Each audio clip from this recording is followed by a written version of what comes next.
Good morning. It's Mark Reed. It is July 20, 2026. I thought I'd do a little bit of an update on my sweet potatoes. I think the last video I made was on the 12th, maybe. They've grown quite a bit. I'll probably ramble about some other things too. But here you see in front of me are some of the ones that were grown from seeds this year. All of these are, and you can see they need watered. I have a heck of a time keeping them watered good. I discovered last year if you don't water them, you might still get vines and even seeds, but you're not going to get sweet potatoes. So let's look at some of them. This one, getting ready to start blooming.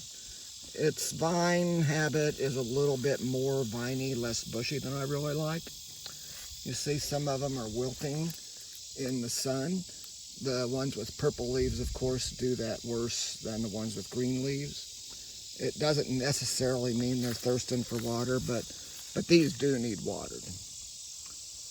So you can see down here the soil looks pretty dry, despite the fact that I watered them just a few days ago. The intense heat and the dry air really sucks it out of them. Sweet potatoes, from what I understand, see, these ones are really wilty a little bit. That one's blooming good. Most of them are either blooming or getting ready to start blooming, which is, of course, a primary selection trait that I go by. You gotta have flowers or you won't get seeds. The ones in the smaller pots, they look smaller, but I'm not sure they really are, if it's just because their pots are shorter. See that little pot? It's hard for me to tell with the sun shining on my screen if I'm getting what I want to show you in the frame. But these pots over here are much taller. I really like growing them in pots. One reason is they're so easy to harvest. All you got to do is just dump them out. See variation.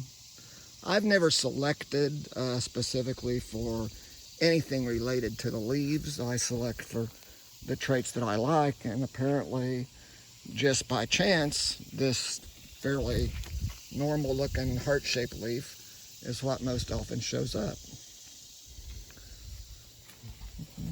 It's important when you grow them in pots that the bottoms of the pots be buried good, especially if there are drain holes on the sides of the pots, because you need that water any extra water to soak in the ground underneath, because the feeder roots can go out those same drain holes and get what the plant needs for water and nutrients from outside of the pot. And then if the plant has what I call clump root trait, all of your roots are in the pot itself. And that's important. That flower on that one over there looks a little funny. Let's go around here and see what's going on with it.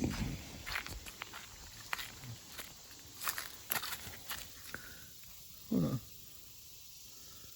I don't know. It's just a little weird looking. It doesn't have I've never seen one do that. I don't know if it means anything other than just something weird happened to that particular flower. Here's some more blooms. So I'll have to get these all watered here later. The other issue, if you're going to grow them in pots, is you have to have your potting mixes to grow them in. And I have pretty much a buy nothing policy. So I have to scrounge my potting soil from wherever I can find it. So here is some real good soil, and I throw grass clippings and leaves in here in the fall, and then let the weeds come up through it, in the early part of the year. And then I just got done scraping this all off, and I throw it over here and let it kind of rot along with apple peels and corn husks and whatever else I've got. And sometimes I go in the woods over there on the other side of the house, I don't know if you can see that, and scrape up stuff off the ground there. And that's where I get the stuff to grow my sweet potatoes in the pots. Here I got some corn. There's some, oh, they flew away. This is a mix-up of corn. I'm calling it my Ohio Valley field corn. because it's not really a particular kind. I hope for it to be eventually mostly the flint corn, but it's got ancestors of all kinds. There are more kinds of corn that could be in here than I have stalks, if that makes any sense. So I figure an awful lot of them have selected themselves out over the years. There's one called Zapalote Chico, which was an old Mexican land race that grows here spectacularly well. So I made sure that it was represented quite a lot in my gene pool, and you can recognize it with these purple husks, and they're real tight at the top. Oops, about fell down. Got some lima beans here. The only thing I don't water is lima beans, it's because it's the only thing that I've found will produce even if I don't. Here's some more. Something's been chewing on the leaves a little bit. I don't know what. In my last video, I accidentally called my ornamental plants culinary, but these are ornamental. And this is the one I call Miss Bloom, but probably I'll change that because it blooms a lot and likes to climb. It likes to climb a little bit behind on its blooms, but I want these two to cross with each other. Over this way. Got some okra, some green beans. This is a variety called Fowler. They look terrible. It's been droughty and the bugs are on them. But as long as I keep watering them, they keep making beans. I almost wish they'd quit because I got some corn over there that I planted to transplant into their spot.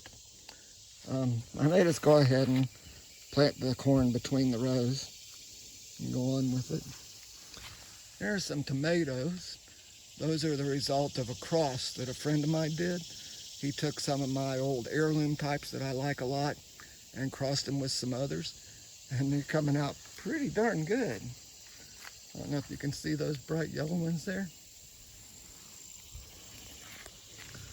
And here's another couple of my ornamentals.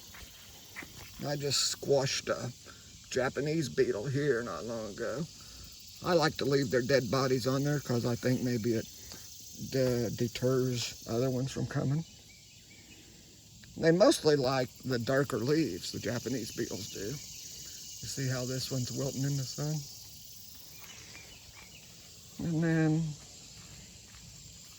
here's some more that this one, I wish I'd have took this one out and gave it a pot on its own because it has a different leaf shape, and I kind of like to get more leaf shapes back into my population. I like these that have kind of a crinkly leaf. They're kind of cool looking. And then I mentioned I'd lost some of my better clones in the accident with the Easy Bake cold frame. I closed it and forgot it.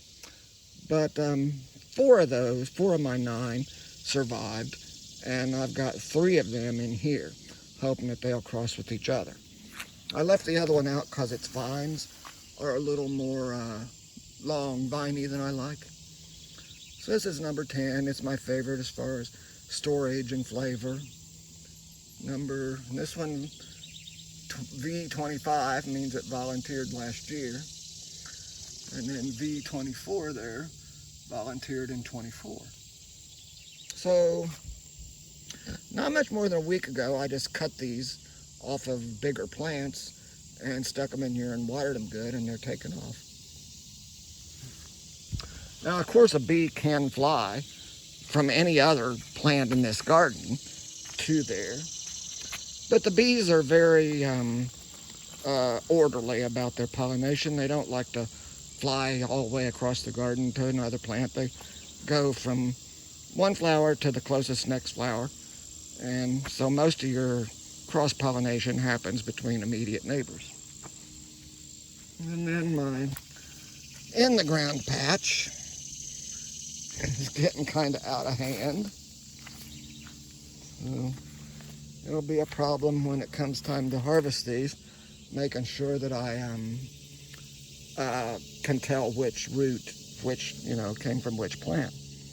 Here's another one of those cool crinkly leaf ones. I almost hope that this one doesn't make storage roots and I can add it to my ornamental group. Doesn't seem to have any flowers yet either. Let's see. Yeah, there's some buds starting on it. You can see them way down in there. Pretty soon, the very tedious part of this project will start, and that's coming out here every day or every couple days at least and searching around in here for seeds, because the most you're going to get from a single flower is 4 seeds, sometimes just 1, and from the point they start flowering they don't stop. So every day they're in stages every day, and you can't leave them and then collect them all at once because the capsules shatter and you lose them. So this one's got pretty flowers. There's not a lot of variation in the flowers, but a little bit. See, this one's, I'll just pick that one. Well, no, I won't. Oh, down in there, I don't know if you can see him or not, is one of my little pollinators. Anyway, that's where we are with sweet potatoes and tomatoes. These tomatoes over here will need canned pretty soon. These some up here are some that I'm dehybridizing. They're looking pretty decent. That one down there, I don't know if something happened to it or if it was prone to a disease or what, but I'm just gonna leave it. Anyway, this is some, I think it's called Thai basil. It smells like juicy fruit chewing gum. I love it. Okay. That's all for now. Bye.